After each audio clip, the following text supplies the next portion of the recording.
Cuphead is an indie run-and-gun platformer that pays homage to old-school cartoons. The premise is simple. Mugman and Cuphead make a deal with the devil. After being tricked, they go on an adventure to reclaim their souls. They meet a lovable cast of characters along the way and eventually win their freedom. With sweet hand-drawn graphics, captivating music, and meaningful gameplay, it's no wonder Cuphead became a bestseller. Indie studios don't get the praise they deserve. Working as a small company on a project this prolific is something we shouldn't take for granted. Every enemy provides a unique challenge that requires a different skill set to overcome. The original game was already a steal for $20, but the new Cuphead DLC elevates the experience to new heights, featuring some of the most engaging combatants we've ever seen. So today, I want to share my ultimate Cuphead boss ranking. Let me know your thoughts and rankings in the comments below. If you enjoyed this video, don't forget to like and subscribe so you always see my latest content. The first boss on our list is the Root Pack. A dastardly group of crops is a great set of introductory enemies. We fight a potato, onion, and carrot, which all provide a decent challenge. I love MDHR's use of cynical art to give enemies interesting attacks. The onion is crying because that's what happens to our eyes when we peel them. Music also gives the fight a lot of energy. The backdrop is scenic and relaxing, which is a nice dichotomy to the fast-paced nature of this confrontation. Although the fight is simple mechanically, we get a good idea of what is to come. Now that we've reaped what we sowed, let's move to our next boss. Next on our list is Goopy Le Grande. Similar to the Root Pack, he's one of the starter villains. He suffers and excels for one reason: simplicity. For an experienced veteran, Goopy feels like a needless hurdle to get to the endgame, but for a beginner, the experience is perfect. He sets the tone of the game in an approachable fashion. His transformations are fun, but nothing too exciting. The music pairs exceptionally well with the sounds of the first weapon clicking. Not to mention, the background scenery looks like something straight out of Bambi. But Goopy isn't the only creature who scurries through a forest. You gotta give MDHR credit for their creativity. They created a rat that uses a soup can as a battle tank. Werner Werman is an exciting endgame enemy in Cuphead. Look at all the trinkets he stored up while living in the wall. After the first section, the map transforms, and Tom comes out to get revenge for what we just did to Jerry. Remember how I said every fight requires different skill sets? Werner tests our ability to maneuver quickly and be patient. In some moments, we have to evade projectiles in a rapid manner. At other times, we have to take some time to pause before switching platforms. Don't underestimate this dynamic duo. They put up a good fight. Speaking of animal duos, the last pair in the D tier is Ribby and Croaks. One element I love in this domain is art. Every animation has a surprising level of detail and visual recognizability.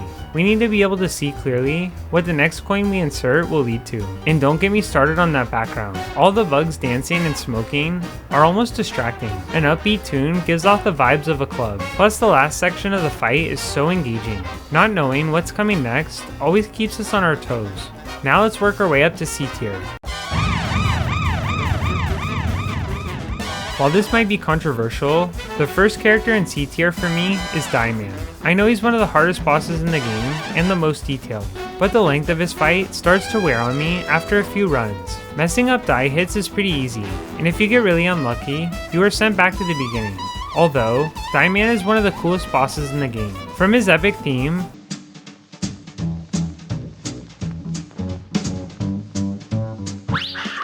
to the slew of unique enemies you face before fighting him, detail is an understatement. I love the fight against the cigar and how the evil game master stomps him out after we defeat him. Another battle worth mentioning is against the roulette table Come to Life. As she dances gracefully across the screen, he will place bets in the background. After defeating the underlings, one foe stands in our way to freedom. Pairing his cards are a true test of our mastery over the game. Timing is everything. I don't like to gauge an experience based solely on difficulty, but he's up there for sure. Defeating Die-Man is a test of courage, accuracy, and patience.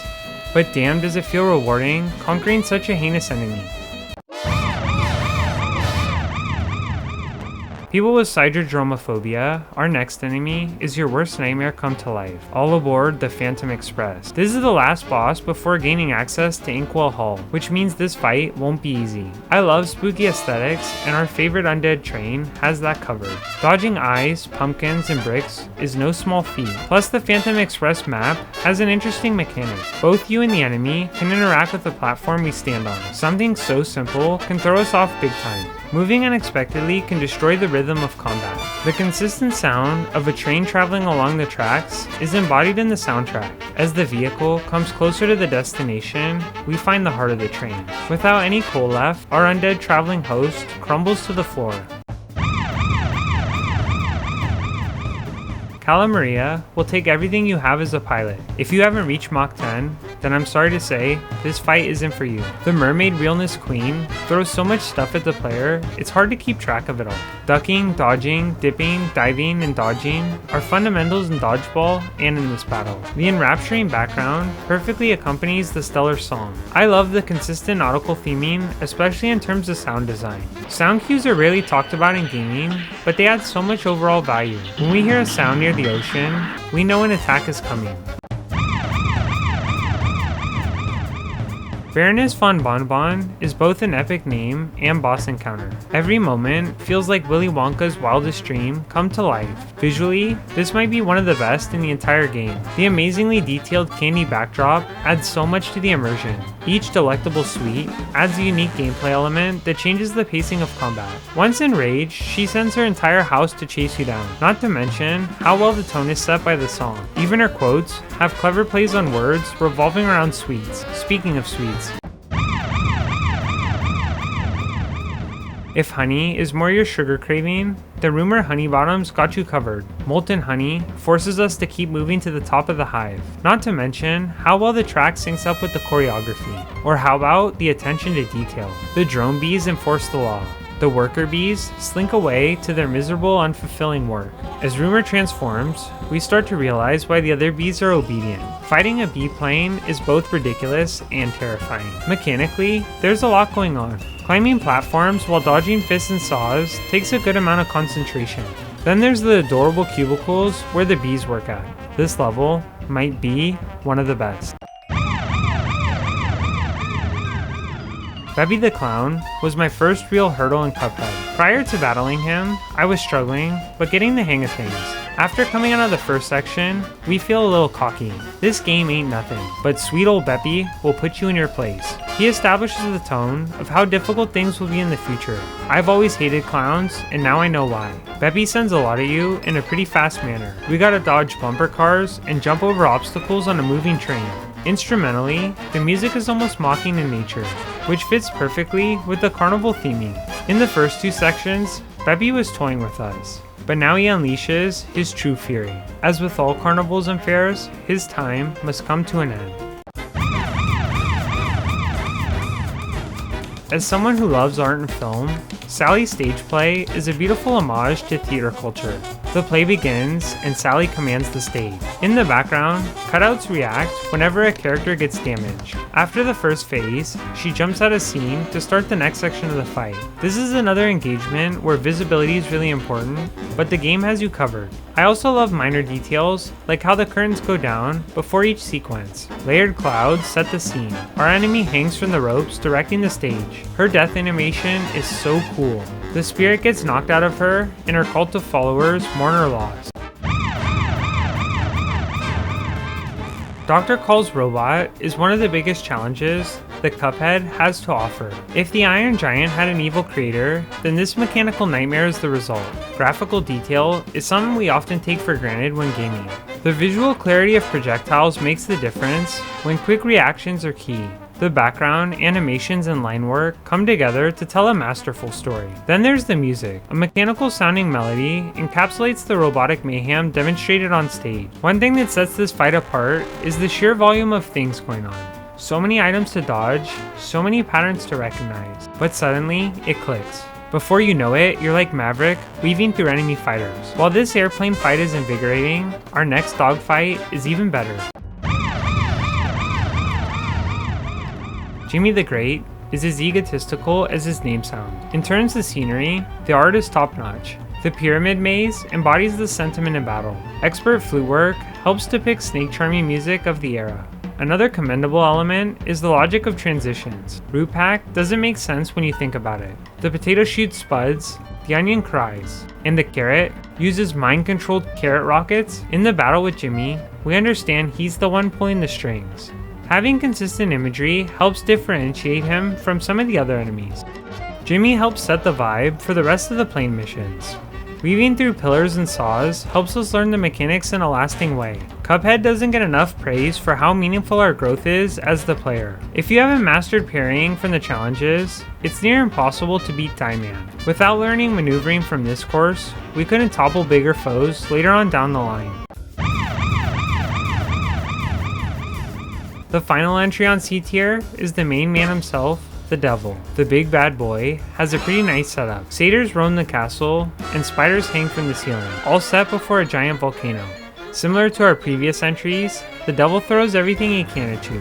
Something about the music sounds extra cynical. Following up the Die Man is pretty hard, but he pulls his weight. A fight with the devil is both challenging and exciting. The transition when we fall into hell takes us into the volcano in the background. Little details like this elevate the devil's domain. Once we start wearing down his defenses, he begins falling apart. Artwork and animation help so much with his expressions.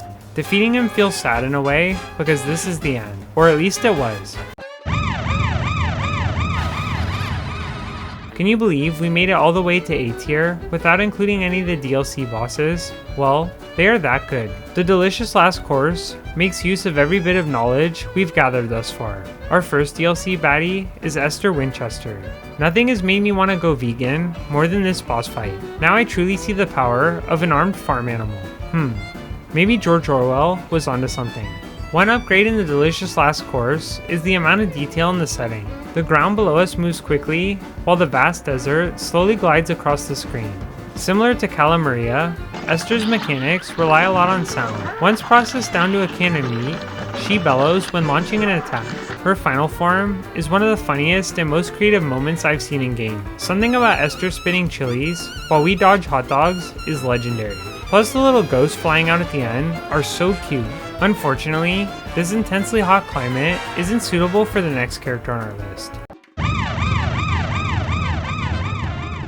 Cagney will keep you on your toes. Her character excels at deception. Carnations are beautiful, but her transformations are terrifying. In hindsight, these attacks don't hit the same, but on a first playthrough, movement is key.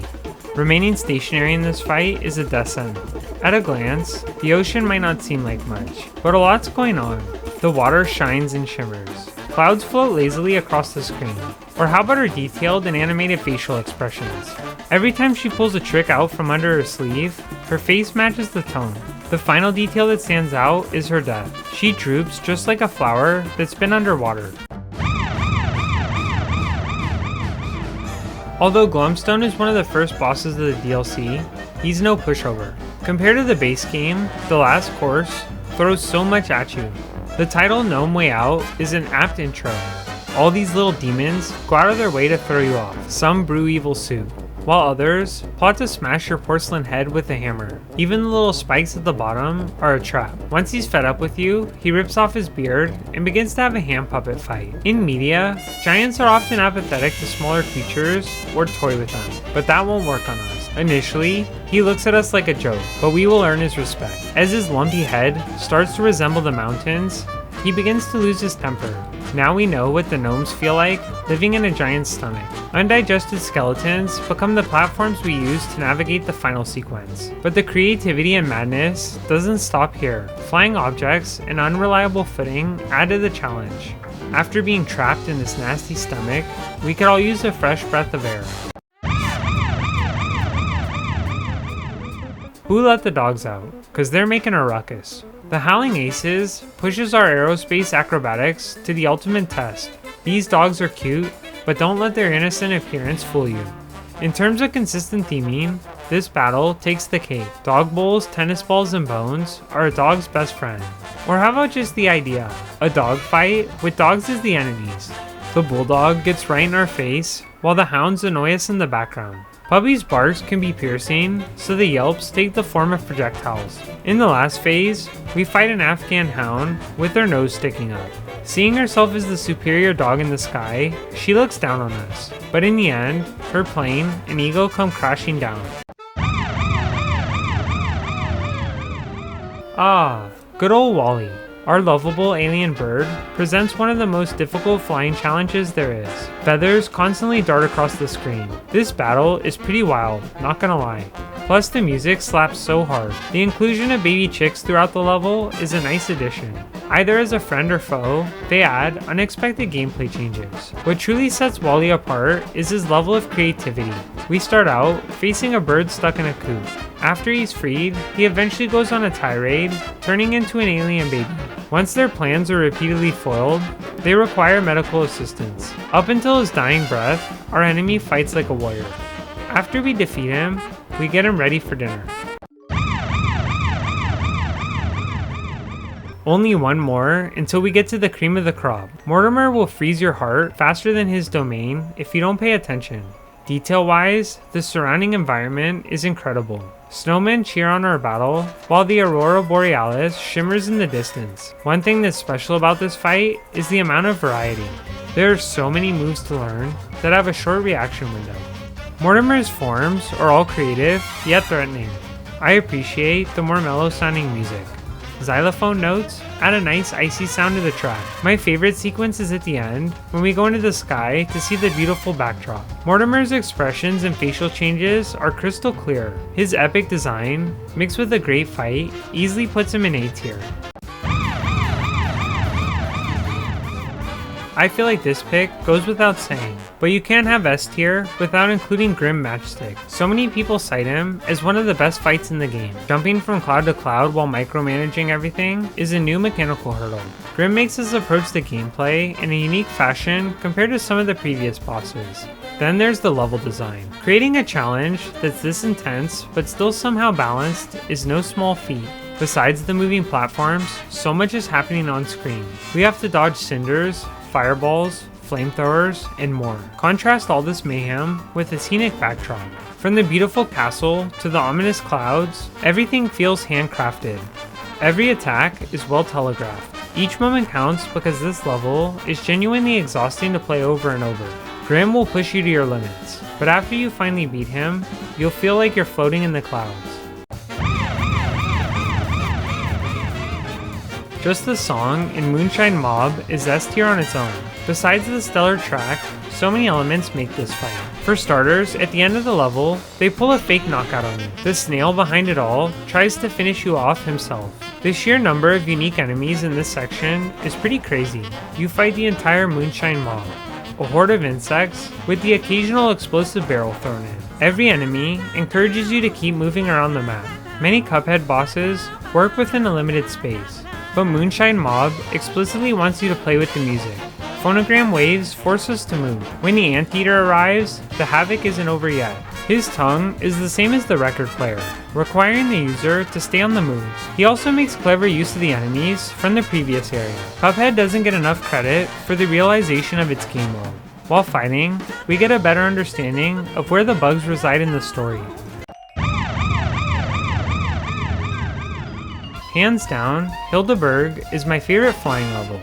She's the perfect introduction to learning the unique challenges that come from flying a plane. The backdrop is gorgeous, the animations are so clean, and every form she takes is based on astrology. Did you notice that the stars in the sky are a tell for which form she's going to take next? Also, the final sequence of this fight is so much fun. Micromanaging shooting stars, UFOs, and her nose spear takes a good level of control. But building up our skill set in this fight feels so rewarding because the progress is easily apparent. In longer fights, like with Dieman, improvement feels sparse because of how much time it takes to get to a certain enemy. Her transition into the lunar ship is one of my favorites in the game. The perfect syncing between music, tonal shift, and the backdrop art is unparalleled. With one more character on the list, I promise you, I've saved the best for last. Chef Salt Baker is the perfect Cuphead boss battle. I believe this fight is every element that makes this game magical, distilled into its truest form, challenging combat. insane micromanagement, intriguing enemies, clear tells, and the list goes on. From a purely technical standpoint, this fight is a masterpiece. Although, this is only one element. All the baddies he sends your way are victims. Sliced up limes and dough that's been crushed down attack you against their will. His ominous presence is highlighted by the enjoyment he gets from slaughtering innocent snacks. These gruesome displays are eye candy and information. One idea MDHR loves to play with is real-life outcomes. When you cut an onion, you cry. When you smell some pepper, you sneeze. When you hit a glass salt shaker, eventually it breaks and the salt spills out. Although most of the time, it doesn't turn into deadly skaters and salt tornadoes. In terms of challenge, this bout takes the cake.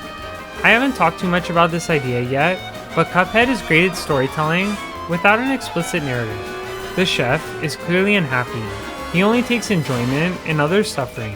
As the cracks in the seams begin to show, we realize he's sad and miserable. His entire body is corrupted, right down to his salty heart. Luckily, our loathsome chef gets a great redemption arc. Thanks for checking out this video. I really appreciate it. If you haven't already, don't forget to hit that like and sub button. Cuphead is a fun, creative, and stylistic indie game from a team that has a tremendous amount of heart. Indie companies often work with a small staff and a limited budget. Seeing the incredible work MDHR has done is awe-inspiring. Every enemy in this game has so much love put into them. The animations and art are second to none. But most of all, Cuphead appreciates an era long gone in mainstream culture. I grew up on Looney Tunes and Tom and Jerry. Seeing these shows reincarnated in Cuphead is an invaluable legacy so many of us cherish. Let me know down in the comments. Did you agree or disagree with my rankings? Who's your favorite Cuphead boss? I'd love to hear from you.